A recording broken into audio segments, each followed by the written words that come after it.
Bob White here. This is my video of my epic failure of my garden. And I tried all kinds of things.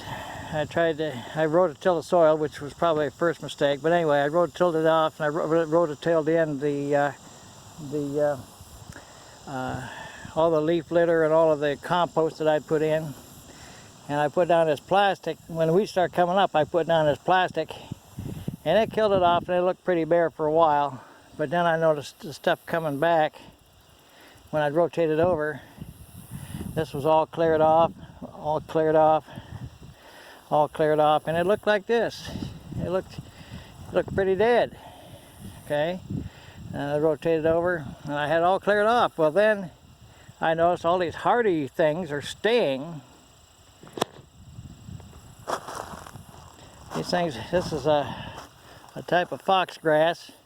It's got humongous numbers of seeds on it. Seeds like crazy. But it also has little spikes of the seeds that it can actually, supposedly actually kill dogs. It gets into their, it can get into their flesh, and it just keeps on going one way, like a little skewer. Or only they can get them all over them. So anyway, in my attempt, my plastic here, come to find out, is not UV. It's not UV resistant, and so it just disintegrates. So the cost of all this plastic just went away. But I've got a real good crop of let's see, that's cockleburr there. Can't get rid of that. It's Johnson grass. I got lots of this foxtail. Excuse me, that's foxtail. Foxtail. I got this other, I'm not sure what it is. I know it's nothing that I want growing in my garden. I forget the name of it. But I got all these weeds. None of the crop stuff that I planted ever grew out. It all disintegrated, rotted in the ground or whatever. Now, here's another thing. It's a Bermuda grass. Bermuda grass is an invasive weed in Missouri, and so is this foxtail. It's invasive. These are foreign. I guess the Bermuda grass is like from Africa, and the foxtail is from Japan, wherever. But look how vigorous this stuff grows. Sure, taking advantage of all the nutrients I put in the ground. And I've got a real nice crop of gypsum weed over here. I'm not sure how that got in there, but it did. And see, before I rotated it back, that was the last row that I had solarized, and it killed everything but the hardy stuff. And this Bermuda grass is next to impossible to get rid of. Once it gets established like this, mowing it, rototilling it in, all it does is help it grow faster and faster. Now, I suppose I could put a cow in here and he'd love it, but I'm not growing cows here. I'm trying to grow vegetables. So, like I say, my attempt to do all this failed miserably, but what it's showing me is this solarization method is not working. It looks like it's clear right now, but it won't take long when these seeds the seeds are still there from these Bermuda grass, and they'll come back. It's been kind of dry recently, so the next few rains will probably come roaring back to life. And because those things are down deep, or they're down deep enough to where the solarization temperatures don't get high enough to actually kill the seeds and kill the rhizomes of some of them. So solarization isn't working in my case anyway. I suppose maybe if it was left for a long period of time and just before planting, it might have a chance, but for what I was trying to do for the season, it didn't. Now my bales on the other hand, these round bales, they did real well. nutrient wise and growing stuff wise, they did pretty good, but they dried out and we didn't have any rain for a long time, and this particular kind of squash here is got the bumps on it and it's not very good, and I made a mistake and I only had one planting of the smooth and it did really well, but anyway, my garden here failed.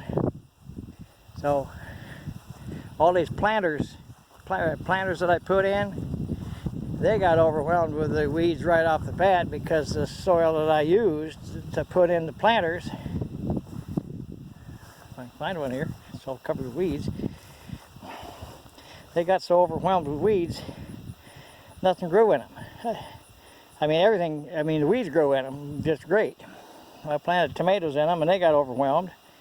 And then we had such a dry spell, if I wasn't on top of it every single day, well, I got a survivor here that may be still alive, but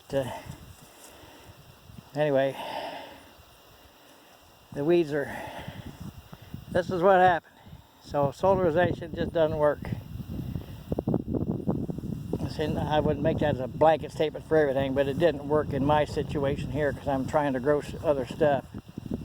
It grew a fine crop of Bermuda grass, but in Missouri here, Bermuda grass is an invasive species, and if this stuff gets into the crops, you can't hardly get rid of it.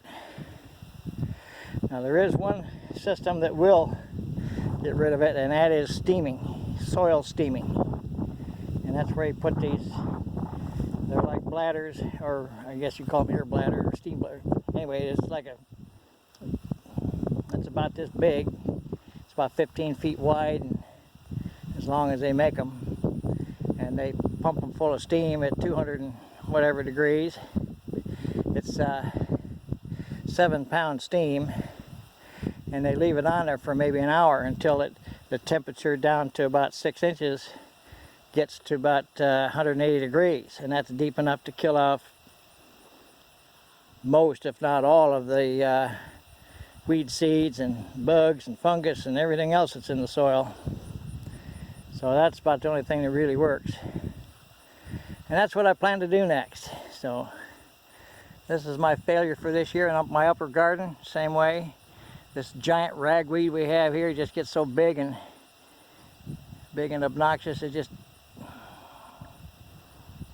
you break your back trying to get this stuff pulled out. So I'm giving up on this one. Maybe I'll figure out a raised garden and we'll try that. Anyway, I just wanted to show you what this looked like.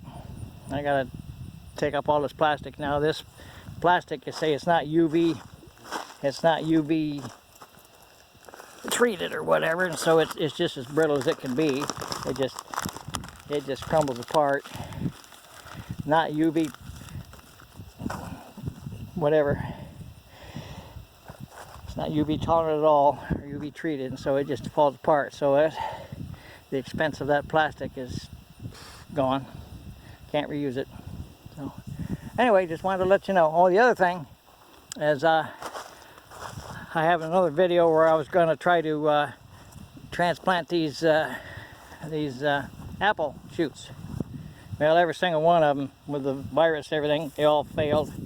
None of them have any roots on them at all. It was a failure. So my crazy high intensity apple orchard here just didn't work. So next one time I'm going to actually buy some good nursery stock. We'll do it again. Use my same method, but we'll use it again only with good nursery stock that's in the ground and not these little shoots that didn't ever take. So anyway, that's it for this one. You have a good gardening career in your section, and